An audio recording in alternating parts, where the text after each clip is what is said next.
Welcome to Cyber Leaders with me, Ciaran Martin. And me, James Line. Now, we're both from the SANS Institute who are kindly backing this podcast. I myself am a techie, a massive geek that spent my life chasing cyber criminals around the internet. And I am not a techie, as will become abundantly clear, even more so than usual in this episode. I dealt with cybersecurity policy and operations in government and set up the UK's National Cybersecurity Centre. And now James and I, together, are trying to unpack the weird, wacky, wireless and wired world of tech security and all the complicated things that it involves. That's right, Ciaran. This podcast is a voice for security leaders. We want CISOs, security directors, and frankly, everyone beyond to build up their knowledge of what works, what doesn't, and ultimately secure their organizations more comprehensively and effectively. But anyway, hey, Ciaran, sorry I was a little bit late today. I've got a fancy new computer that was on the blink, water-cooled with a lot of graphics card add-ons, I might say. Firstly, no apology needed. You're always late. Secondly, is it all sorted now? Did you have to ring the magnificent SANS IT help desk? I did indeed. They were very helpful. They asked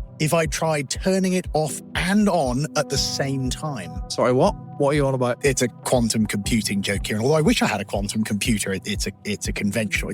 You wouldn't understand. Don't worry about it. You're absolutely right. I wouldn't understand. There's some joke I don't understand about 3 types of people in the world. Those who understand quantum computing, those who don't understand quantum computing. That's my category. And apparently there's a third category of people who simultaneously understand and do not understand quantum computing. I love it. We're getting to Young's double slit experiment already. Look, you're getting there. And you've got us to today's subject. We're going to look long-term at one of the biggest strategic issues facing cybersecurity in the future. Ciaran, I think this has been the exciting existential threat around the corner for the last 20-odd years of my career, and it's never quite got here. So yes, it is quantum computing and its impact to cybersecurity. Well, excellent. This sounds great. Exciting and existential threat. It's what we're here for. But I do hope we've a guest, because I'm absolutely no use at all. So unless you want to do a monologue, and frankly, who wants to hear a monologue from you? We'd better get somebody in. I think there could be a difficult competition between your singing and a monologue of what guests would like least, but I can go one better. This actually could have been another quantum joke. We've got 2 guests today. Oh, 2 guests. That's perfect. Then they can be here and not here at the same time. Does that work? Absolutely. Well, based on their internet connections, it might literally go that way. Anyway, look, you don't understand. Let's get on to the guest, shall we? Okay, well, just you go and introduce them.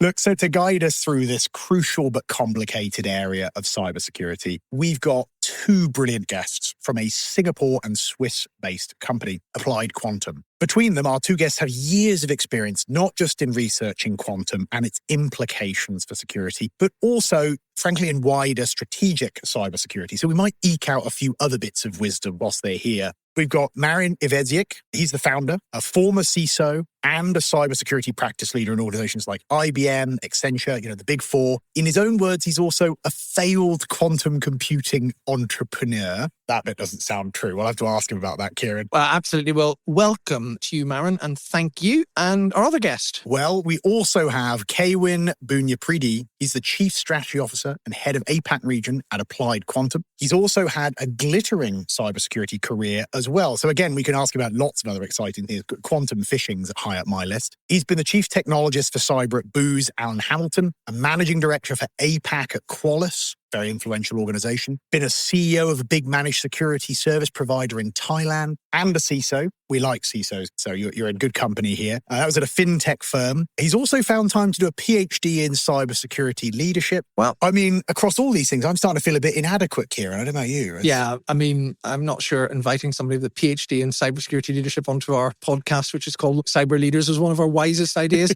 But this sounds absolutely brilliant. Welcome to both of you. Welcome, Kawin and Marin. Thank you for coming. Thank you for having us. It's great to be here. I love the quantum jokes. I have to say, I love that SANS is jumping on this problem, which is both the biggest problem in cyber today, as well as simultaneously doesn't exist. Hey, quantum t-shirts, here we go. I think I'm starting to understand the jokes more than I'm actually understanding quantum computing. So I'm going to start the questioning here. And either of you jump in at any time. We don't mind a free-for-all. It'll be more disciplined than me and James anyway. So James is going to geek out later, and I'm not going to be able to follow it. Luckily, this is just an audio show because I don't want anybody to have to look at my utterly baffled face, and I don't want to have to practice a nodding sagely face, even though I've no idea what's going on. So let's start with some basics. I'm going to be like that bridge troll in Monty Python and the Holy Grail. I closely physically resemble that troll. I'm going to ask you these questions 3. So Marin, first, what's quantum computing? Well, it's a new way of computing, a radically different way of computing. Not to get too much into science, but the cool thing about quantum computing is that instead of ordinary bits, zeros and ones, quantum computers use qubits. And like James said in all the amazing jokes previously, they can be 0 and 1 all at the same time. Well, until we measure them or observe them. And now you have a bunch of complex steps which, prove that science is cooler than magic. And eventually we get to some kind of ability for quantum computers to explore many possible solutions in parallel, rather than serially evaluate options as classical computers would. So if we configure our qubits properly, and if we program our quantum algorithms that manipulate those qubits correctly, the correct answers to those problems start emerging. Now, this ability of quantum computers to evaluate certain kind of problems in a completely different way make quantum computers super powerful, but only for certain types of problems. And that's an important thing for the audience. So for some problems that classical computers cannot solve at all, or it would take them millions of years, quantum computers can provide a solution. But it is a subset of a problem. So in a hopefully near future, when we have quantum computers, you can imagine them almost being co-processors to the classical computers. So anything that is suitable for quantum computers will go to quantum computers. They will do their fantastic calculations much faster and then combine the effort together with classical computers. And Marin, if I may, I'm going to underline a point here for the audience and then continue. They're good at some things and not others is a really crucial thing to embed in your brain, because later in this podcast, you're going to go, well, that's great. Now, what the hell do I do about this? And that point is going to be instrumental in how one can shore up your systems today. Or should I say, shore?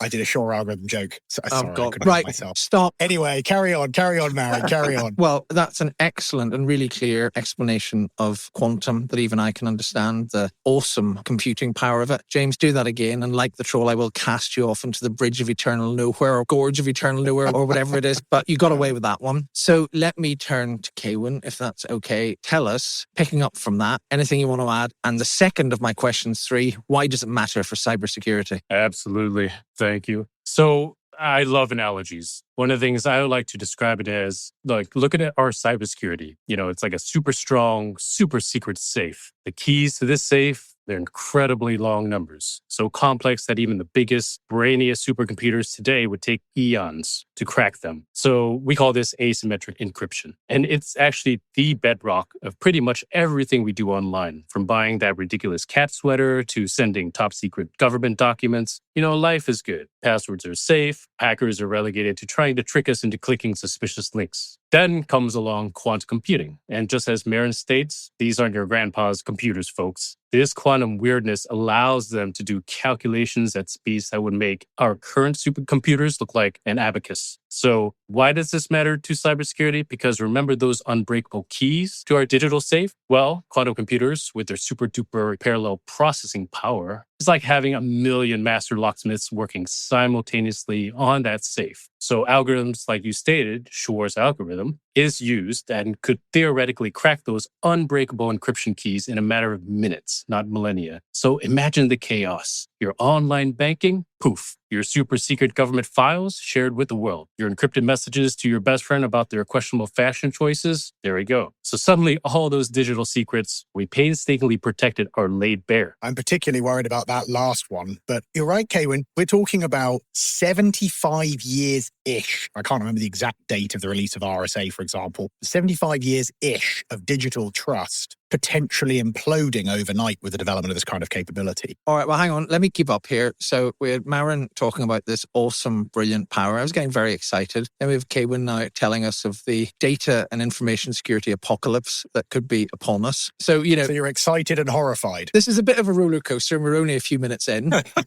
So the third troll question. So the other thing that most people who don't understand quantum like me know about quantum, apart from jokes that we don't understand, but sort of know they're about being and not being at the same time. The other thing we all know about is that it's been 5 years away every year for about the past 20 years. And that is, again, one of these running technology jokes. So why are we talking about it now? You've said you're pleased that SANS are digging into this issue, but we have a whole series of problems that we deal with that cyber leaders, CISOs, others deal with all the time. Why are we paying attention to it now? Why should they pay attention to it now? Or is it still 5 years away and it's going to be 5 years away in 2029, 30, whenever? I love the question, and it's a question we get asked probably the most often.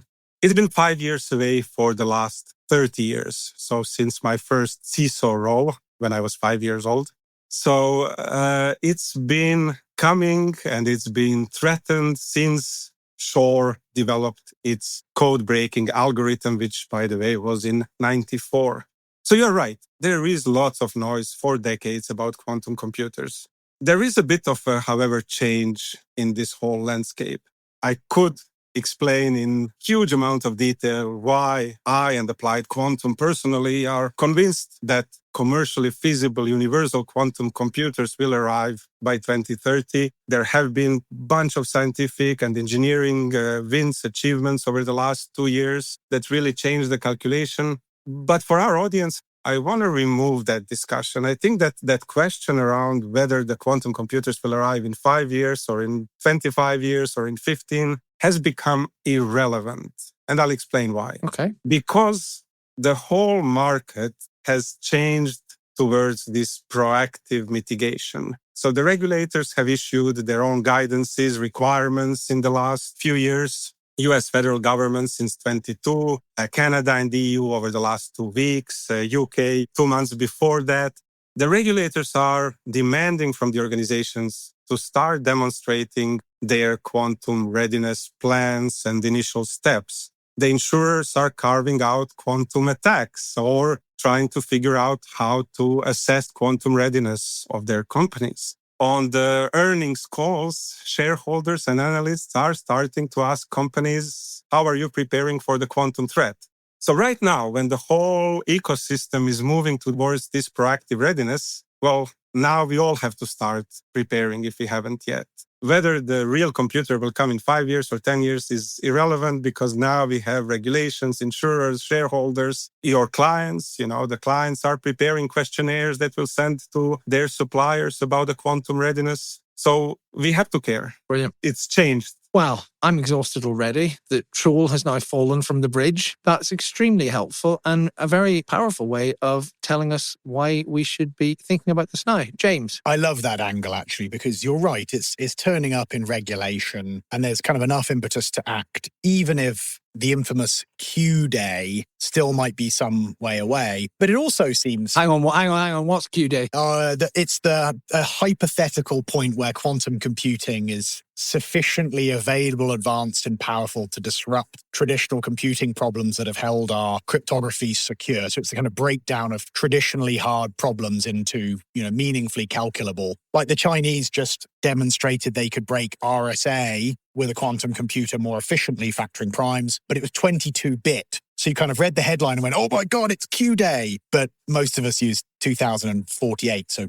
22 is, well, it's a lot smaller. Okay. So Q day is that point. Send me a scheduler for it when you get round to it. That'd be helpful, just so I can bookmark it in my diary. Thanks. I'll get it scheduled. Q day seems to have been coming forever, actually, as you joked. But it is interesting. I mean, I think, Marin has given us a great reason to act now. I know the Australians have put it into mandatory regulation kind of early and others are now following. It also does seem, guys, I'd be interested in your take. The more experts I talk to on this across commercial to government walks of life, it does seem like there is a building opinion that it's actually round the corner now. No one can put that calendar entry in for you, Ciaran, but it does seem like everyone's kind of going, hey, it probably is, in the next few years, not another 20. Yeah. So I think from both perspectives, it is time to have this, on the list. But we'll come back to that and the what to do about it and try and kind of tame the future of quantum. Before we do that, we've got quite a way through this podcast without asking you what applied quantum does. This is a fascinating new area that you're helping us translate. So tell us what you do at Applied Quantum. I'd like to learn more about that.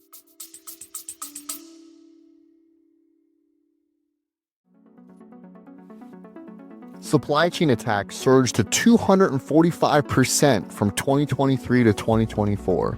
And breaches like the Oracle Cloud breach, GitHub Action supply chain compromise, and vulnerabilities such as Log4j have proven just how one compromised supplier can disrupt thousands of organizations. Whether you're looking for comprehensive training, expert-led webcast, or ready-to-use templates and frameworks, the new SANS Supply Chain Security Hub has everything you need to secure your supply chain, from development to deployment. Explore our resources at sans.org/supplychain.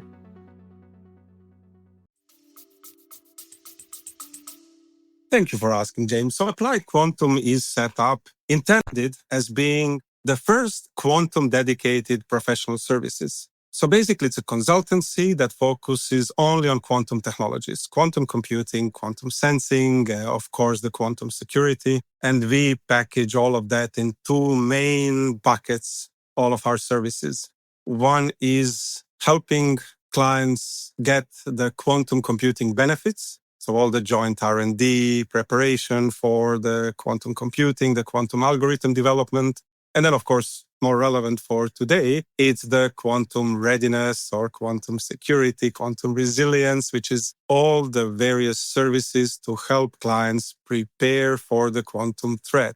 We are very interdisciplinary because quantum computing is interdisciplinary. So we have PhDs in quantum physics, mathematics, cybersecurity, PhDs in cryptography. We have quantum algorithm developers and several former CISOs and CTOs. And what we do, though, we argue internally so that we can then go to clients and help them cut through the noise with some hopefully well thought out advice and implementations. Cool. So can I just pick that up? We have then heard things like post-quantum cryptography as a defense against all of this. So again, for the more general listener, what's that? Does it work? What can we do? I love it and it works, yes. So as Kevin said, cryptography or large part of our classical cryptography is a threat of being broken or weakened with quantum computers. Luckily, the community has not been sitting idle. So for decades now, there was an effort in developing cryptography that is both resistant to quantum attacks and to classical attacks. Lots of different algorithms have been developed, and NIST did a fantastic job for the last, number of years testing them and issuing a first group of vetted quantum algorithms last year. So PQC works. It should be everybody's first attempt or the main approach to ensuring that they are resistant to quantum threat. But I also want to mention here, and maybe we can dig a little bit deeper into that one later, it's also not just a simple upgrade or a patch. To implement PQC isn't ensure that it covers everything that is quantum vulnerable in an organization. Those are massive projects, massive undertakings. If I can just make sure I've got my understanding right here, because I think this is, going to listen to this whole podcast as a security leader and go, quantum is fascinating. These computers tend to be in the hands of governments and very well-funded organizations, not me. I'll worry about it later, except this PQC thing that sounds like I ought to care about it now because regulators say I should. And you've defined it nicely there. So this is probably the key bit to take away that's something you need to care about in the next 6 months, not the kind of transformation of all fundamental computing power in ways we can't yet foresee. It's the tame bit. And I think, Marin, let me try and get this right. When we saw significant shifts from standards like DES into, triple DES and then beyond. Who's Des? Is that my friend Des from Salford? It's a lovely guy I met at the pub. He hangs out with Shaw a lot, actually. All right. What's Des? Come on. So it's a data encryption standard. It was used extensively throughout government finances. Thank you. I think it was kind of a 56-bit original equivalent security. And it was demonstrated to be weak and vulnerable. But because it was embedded into a lot of mainframes, embedded into hardware, there was this attempt to migrate to something that would be new and easy. And so, some clever folks came up with the idea of triple DES, which was basically 3 rounds of DES. Technically, it's an encrypt, a decrypt, and an encrypt again. And, it provided about 112 bits of effective security when you'd work through some of the maths. It took over, and one of the reasons it was genius was if you went to triple DES, if you used the same key 3 times, it was actually just DES. So it was backwards compatible with all the old systems because it was, terribly vulnerable. And to bring it back to quantum, one of the challenges here is this big migration. In theory, you were just upgrading software, moving to new encryption. But going and upgrading all those systems in all those places, whether they were mainframes or, in this instance, part of a nuclear power station or, water treatment facility or an important banking system, actually proved to be quite hard from an architecture perspective, from a doing the patchwork effort perspective. And it took years to tidy up the mess with DES, triple DES, and eventually moving on to things like AES. Even after we knew it was vulnerable, years and years of this stuff hanging around in production. And I guess that's the challenge Marin is highlighting here. PQC is a set of standards of crypto we could implement that in theory should be more resilient against quantum attacks, but getting people to actually deploy it and deploy it consistently is going to be the challenge. It was exactly what's the same last time. Now, Marin, Kawin, you're going to have to unscrew that up from my hack description. But is that the kind of thing we're talking about here? But worse, because quantuma. It's worse for so many reasons. And I do apologize, Kevin. I keep talking too much. I promise I'll let you speak next time. But this is my pet peeve. This is something that I really care about and write about a lot. What you described, James, is one very, very small subset of the PQC migration challenge. And you are right. Even after many years, after a decade, we have not replaced the old cryptographic algorithms that we started replacing 10 years ago. We are still finding DES and all the other kinds of things when we start doing cryptographic inventory. But to give you a 2-minute picture of what this whole quantum readiness program or the PQC migration might entail. Well, first, a large enterprise would have to identify all of its connected assets, all the IT, OT, and if you know, in practice, many CISOs and CIOs are struggling even with that step, and they keep trying to do it every year all over again and never really get a whole picture of their assets. To give you an example, we did a full asset discovery for one bank, and we found 160 different categories, not devices, 160 categories of devices in the IoT devices within their buildings and data centers that were connected to their enterprise network, but were not under management of IT or, nobody was aware of it. Some were even dual-homed. So now, once you identify all of the assets, OT, IT, IoT, you have to assess all of the cryptography. And each one of these applications, systems, devices, and so on, will have multiple layers of cryptography, from the hardware embedded, trusted chips, trusted modules, to the OS, to firmware OS, all the way to the application. They will all have some cryptography. So each of these cryptography implementations will be vulnerable, most likely in some way, to quantum computers. Now, once you have all of that, once you have millions of instances of cryptography in use, now you have to decide what to do with them. And you won't be able to easily upgrade many of those.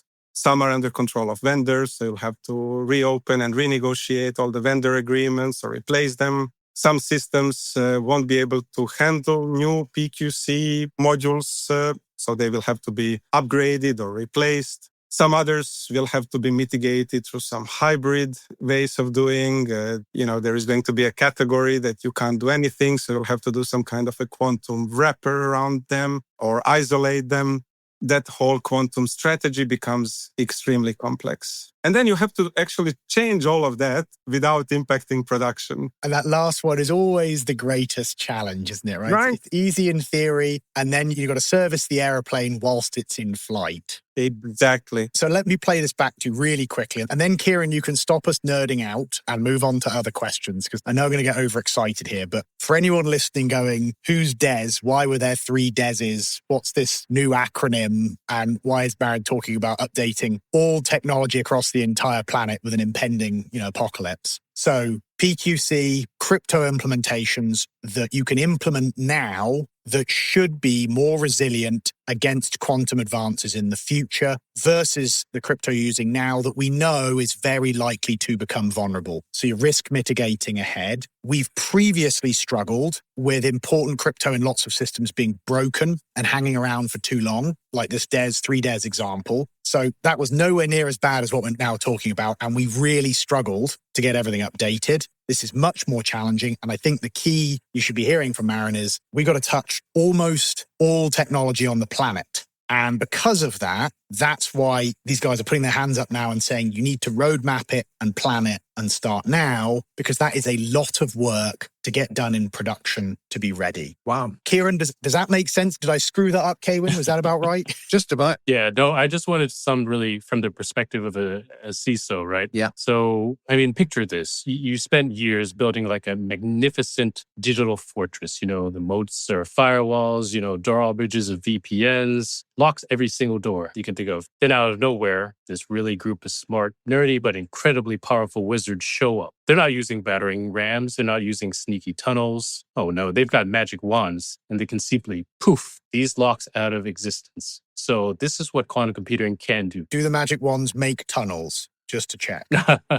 They can, yes. But imagine just unlocking every single door imaginable. So what should a CISO be thinking about here? We're thinking about several things here. And one of the things that you mentioned was PQC. So one of the terms that is now really popular and gaining ground in quantum computing is crypto agility. Oh, I like it. Yeah. So companies need to become like digital contortionists, I would say. Our systems, applications, networks, they're currently built with specific cryptographic algorithms. So when the quantum magic wand makes them obsolete, we just can't throw everything out and start over. We need the ability to swap out old crypto for new quantum-resistant crypto, or PQC, without bringing the entire digital kingdom to its knees. Can I just pick up on that? And I'll try and keep your analogy alive because it's brilliant. So one of the things that you hear about if you're trying to approach this from a non-expert lens is you hear this phrase, steal now, decrypt later. So let me try and work this into your analogy. So you've got some, say, boxes of really, really well padlocked, very sensitive information, right? Mm-hmm. But your adversary can come in because maybe your castle isn't actually much of a fortress. So they can get in, they can walk out with the boxes, but what they can't do is they can't unlock them because the locks are amazing, right? But your wizard isn't quite there yet, or even if the wizard's there, they haven't quite developed the magic wand yet, or maybe they're on their way with the magic wand. But in 5 years or whenever it is, Q day, they come with their magic wand and all of a sudden they can do the old boxes. They can't do the new boxes because they've got magic wand protection,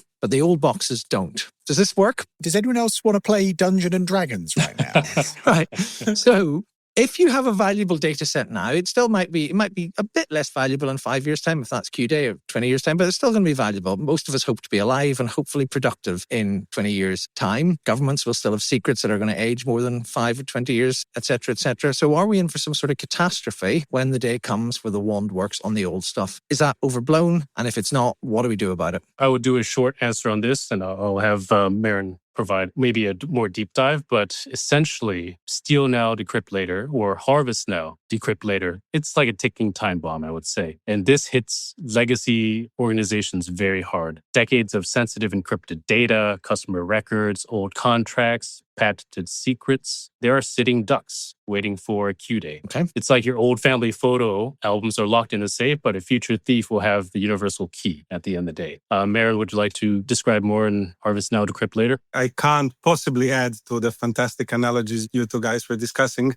But yes, it is a real threat. And, pretty much every national security organization has issued warnings about that. Right. There are indications that various intelligence organizations are collecting all of that data and storing it for the future. So it is a real threat, which again makes it yet another point on why we should start fixing it now. And that's a big question I just wanted to follow up on. And forgive me if this is slightly repeating some of the questions that Marin already answered, Kawin, but it'd be interesting in your take on it. So most people will, if they're being honest, will say that their networks aren't castles. They're not fortresses. They've got a lot of tech debt. They've got a lot of legacy systems and so forth. And they're barely able to cope with what we have, the threats and the capabilities. Mine's a bowl of wet noodles, Ciaran. Exactly. So they're barely capable of keeping pace with the threats they face now. And now it's going to be transformed. So there's a sort of question, what would you advise CISOs and other cyber leaders if they were starting from scratch? But nobody's really starting from scratch. So how do you do the adaptation? And not so much from the perspective of handling this new, incredibly powerful set of risks, but actually from the perspective of the lag, the legacy that you're starting with. It must be a huge challenge for organizations. Or is it an opportunity? Well, let's look at this. What can organizations exchanges do now, right? I mean, it affects them with all these pain points, like you said, the hidden crypto booby traps, the harvest now, decrypt later time bombs, even like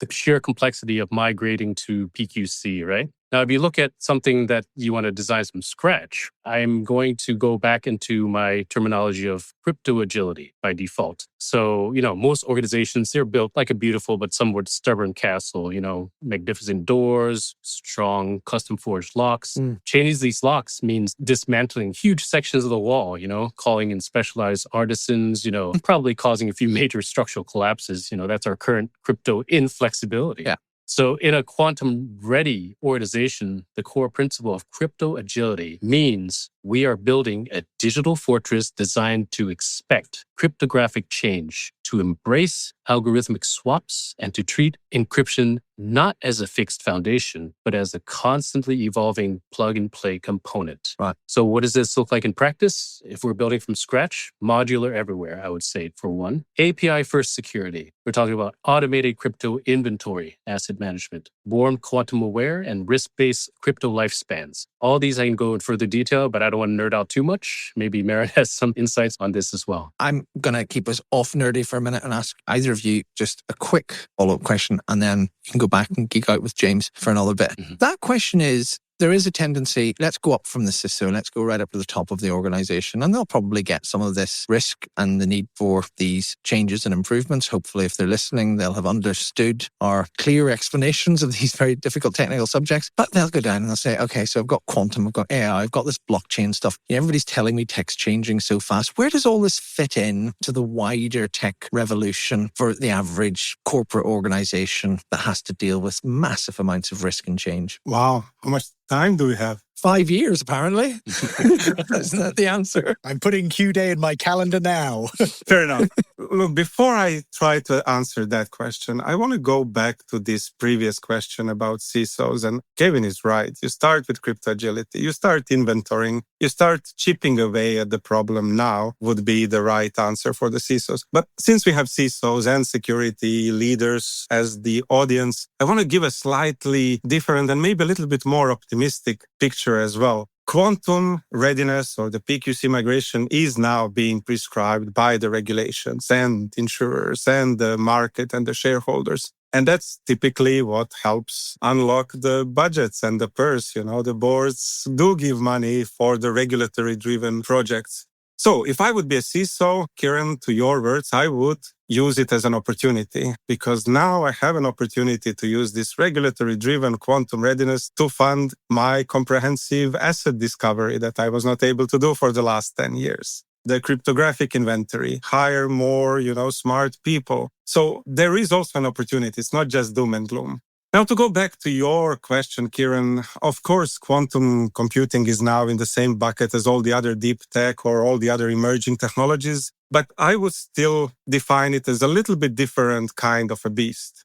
Quantum computing is more foundational and long-term. Okay. AI, it's making big changes today. It's making waves. It's transforming the software and business model. Blockchain is kind of there, there is the hype that it went through and there is a crypto and some blockchain uses outside of crypto. But quantum is brewing in the background. It's not yet in the mainstream use. But once it arrives, it's going to be game-changing at the infrastructure level. It's like a whole new epoch in computing power and the computing approach. It's going to revolutionize certain industries that have those intractable problems that quantum computers can use. So pharma, medicine, material science, logistics, finance, these are the industries that will change drastically. So there is a difference in the foundational impact of quantum computing. The timeline and the maturity is different than these other emerging technologies. They do correlate as well to some extent because in some ways quantum is going to provide an exponential uplift to some machine learning and AI approaches. Whether that's good or bad, I'm not getting into it. So there is a bit of interrelation as well. Brilliant. In any case, it needs to be managed for the opportunity. It needs to be managed together with all the other emerging tech. But for the protection against the quantum threat, that's kind of a separate, well-defined bucket on its own. Got it. Thank you. Hey guys, I know we stormed through much of an episode here focused more closely around crypto and PQC and the deployment challenges. I don't think that's wrong, by the way, given it's the check we can write now, it's the more near-term threat. But I want to spend a few minutes just broadening out a little bit, knowing that we're getting into the territory of crystal ball stuff with quantum, which is a little difficult. So I'm going to package two questions together and let you decide who wants to take which one. You can flip for it if you like, and the answer should be decided when it's observed. Boom, boom. Is that a joke? Yeah, that was a joke. Yeah. Had to be done. Yeah, had to be done. Excellent. I'm getting there.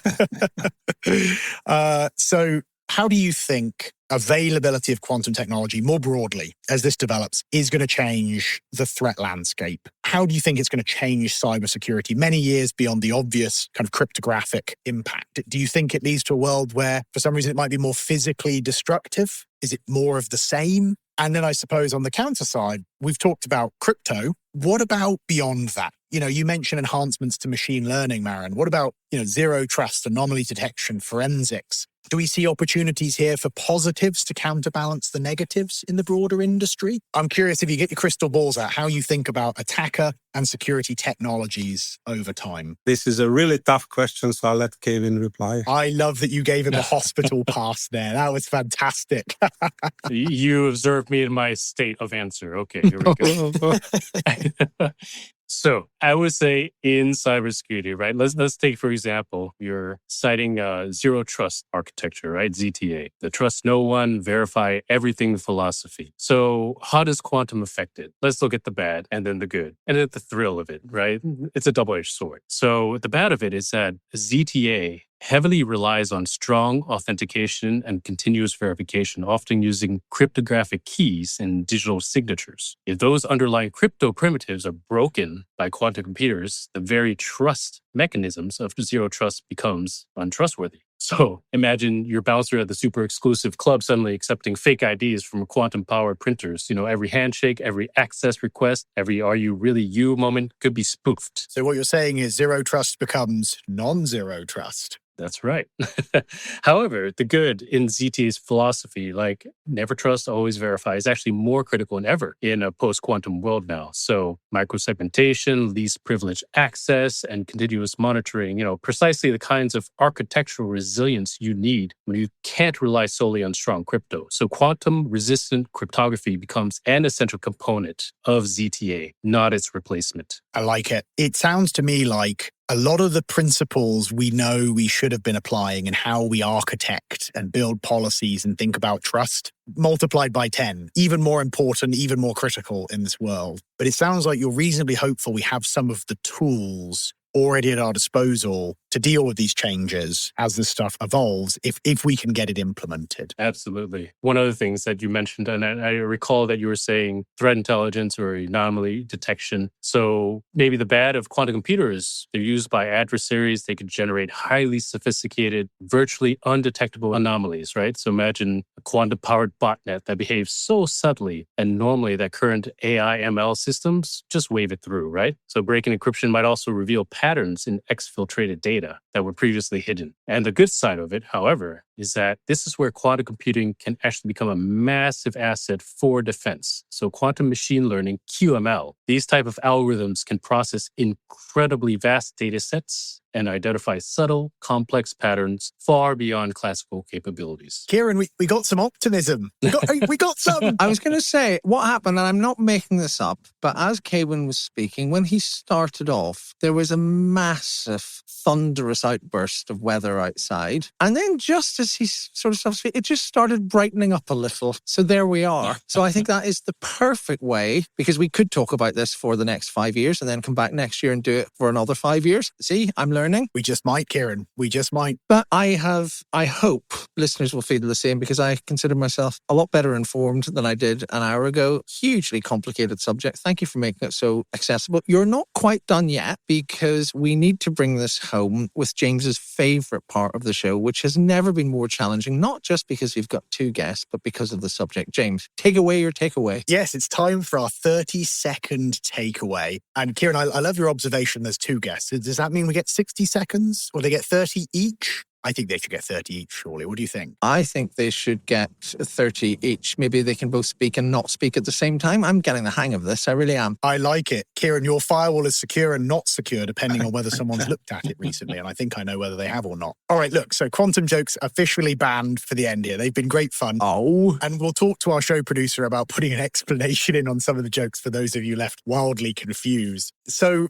Marin, Kawin, look, this podcast is about lessons for cybersecurity leaders. You've done a great job explaining some of these concepts far more clearly than I have, I must admit. But you've got 30 seconds with a cybersecurity leader, and they're trying to think about what they really need to pay attention to over the next year or two. They need to make some changes to be ready. They want pragmatism. They don't want hype. What advice would you give them in preparing for the world of quantum computing? And you could figure out who goes first, and the other person could say what he said or something different. Ideally, you would argue. That would be fun. But take it away. Whoever's going to go first. 30-second takeaway number one. I'll go first. So, my advice, at the risk of sounding repetitive, is don't wait for a crisis. Start preparing now. This whole quantum threat might be a little bit abstract.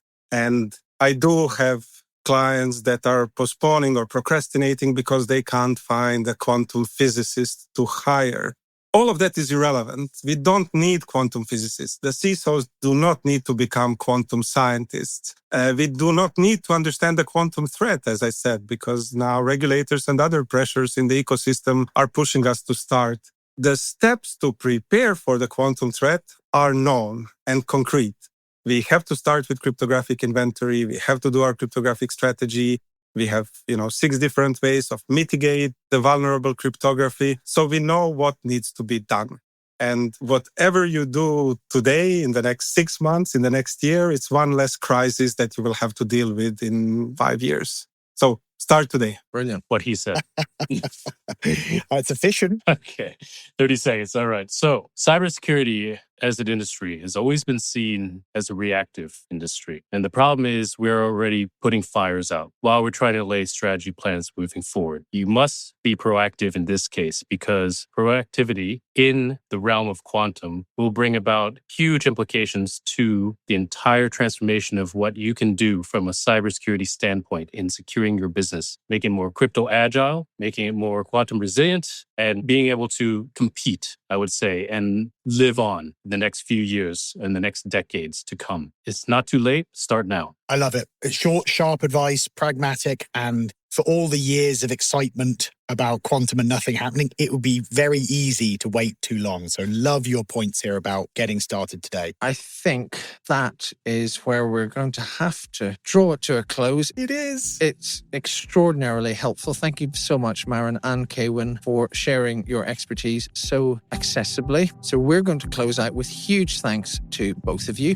As ever, you can leave us feedback at the podcast site. You can email us at cyberleaderspodcast@sans.org. You can tell us whatever you want. And the confidentiality of your communication is guaranteed until Q-Day. And with that, thank you so much for listening, everyone. Yes, thank you for listening and keep cybering. So for me, Ciaran Martin, And me, James Line. it's goodbye. And may your quantum cryptography forever be secure.